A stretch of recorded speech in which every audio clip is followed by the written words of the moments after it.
মোহাম্মদকে কতল করার আগে নিজের ঘর সামলা। মোহাম্মদকে কতল করার আগে নিজের ঘর সামলা। তার মানে কি হয়েছে? এবার বনি জোহরা গোত্রের লোক বলে, ও আমার, তুমি মোহাম্মদকে দেখো, তুমি কি দেখো না তোমার বোন ফাতেমার ভগ্নিপতি আবু সাইদ সাহাবী হয়ে গেছে। সাহাবী মানে ধর্মত্যাগী। ওমর রাদিয়াল্লাহু তাআলার মেজাজ আরো গরম হয়ে গেল, কড়া হয়ে গেল। এত বড় স্পর্ধা, আমার বোন সাহাবী হয়ে গেছে। আমার বন্ধুগণ, তিনি এবার গন্তব্য পরিবর্তন করেন, ভগ্নিপতির বাড়িতে রওনা হলো। আমার ভাইয়ারা, ওই বাড়িতে গিয়ে, বোনের বাড়িতে গিয়ে তিনি শুনতে পেলাম এই অলৌকিক মুজিজা পূর্ণ কোরআন। এই কোরআনে একটি সূরা রয়েছে যার নাম তহা। নাম কি জোরে বলেন? তহা সূরার 19 নম্বর আয়াত কারিমা ঘরের ভিতরে তেলাওয়াত হচ্ছে। আর এই তেলাওয়াত করাচ্ছেন হযরত খাব্বাব রাদিয়াল্লাহু তাআলা।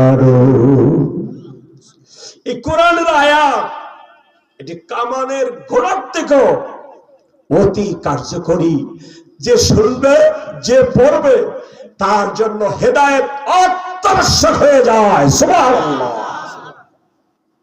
আমার বন্ধুগণ, ওমর কয়টা আয়াত শুনছে? আওয়াজ করে বলেন। ওমর রাদিয়াল্লাহু তাআলা একটা আয়াত শুনলো, সূরা তাহার 19 নম্বর আয়াত, ইন্নানি আনাল্লাহু লা ইলাহা ইল্লা আনা ফা'বুদুনি ওয়া আকিমিস সালাতা লিযিকরি। এই আয়াতের অর্থ ওমর বুঝতে পেরেছেন।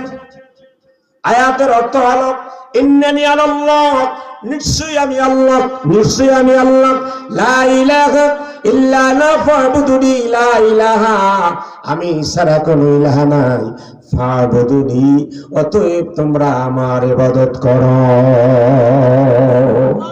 আবু জাহেল বলছে আমাদের বাপ দাদার ইবাদত করব আমরা, প্রতিবাদের ইবাদত। কিন্তু ওমর এখানে শুনলো কি, লা ইলাহা ইল্লা আনা ফা'বুদুনি, আমি ইলাহ, আমি ছাড়া কোনো ইলাহ নাই, আমার ইবাদত করো। আমার বন্ধুগণ, ওয়া আকিমিস সালাতা লিযিকরি, আল্লাহ পাক বলেন আমার স্মরণে সালাত আদায় করো। হযরত ওমর রাদিয়াল্লাহু তাআলা বাড়ির ভিতরে প্রবেশ করছে। এই আওয়াজ শুনে হযরত ওমর রাদিয়াল্লাহু তাআলার বোনের নামও ছিল ফাতেমা। ফাতেমা এই আওয়াজ শুনে, ওমরের পদক ধ্বনির আওয়াজ শুনে কোরআন বন্ধ করে দিল এবং কোরআনের পৃষ্ঠাটি, কোরআনের পাতাটি লুকায়া দিল। হযরত ওমর রাদিয়াল্লাহু তাআলা ঘরের ভিতরে ঢুকে তার ভগ্নিপতি হযরত আবু সাঈদ রাদিয়াল্লাহু তাআলা চাপেটাঘাত করল। মারতে মারতে কান থেকে রক্ত বের করে দিল। বোন ফাতেমাকে মারতে মারতে রক্ত বের করে দিল। যখন বোনের রক্ত কানের পর্দা ফেটে বেরিয়ে গেল, তখন হযরত ওমর রাদিয়াল্লাহু তাআলার মায়া লাগলো। জি এত মারি, তারপর সরি বা সিলিন্ডার বলো না, বলো ভাই, যেই কোরআন পড়েছি এই কোরআনের জন্য প্রয়োজনে জীবনটা তুমি নিয়ে নাও। সুবহানাল্লাহ।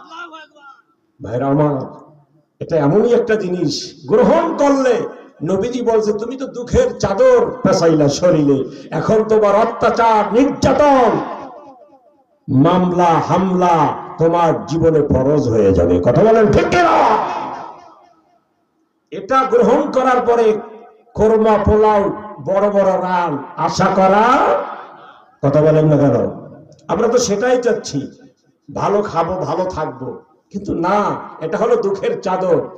আর দুনিয়া সিজনুল মুমিন ওয়া জান্নাতুল কাফির, দুনিয়াটা কাফেরদের জন্য বালাখানা, জান্নাতের মতো। আর মুমিনদের জন্য জেলখানা। সেই মুমিন যদি ডাইরেক্ট জেলখানায় যায়, সেটাই নবীদের সুন্নাত। কথা বলেন ঠিক না? বন্ধুগণ আমার, হযরত ওমর রাদিয়াল্লাহু তাআলা বোনকে বললেন, তুমি কি পড়ছিলে? বোন ফাতেমা বলে, ভাইয়া আমরা যে কোরআনের পৃষ্ঠা পড়েছি ওই পৃষ্ঠা ওযু ছাড়া ঈমান ছাড়া নাপাক অবস্থায় পড়া যায় না। হযরত ওমর রাদিয়াল্লাহু তাআলা বললেন, আমি ওযু করে আসি। সুবহানাল্লাহ। হেদায়েতের নূর ঢুকে গেছে শরীরের মধ্যে, এক আয়াত শুনে। আর আমরা হাজার আয়াত শোনার পরও পরিবর্তন হব কেমনে?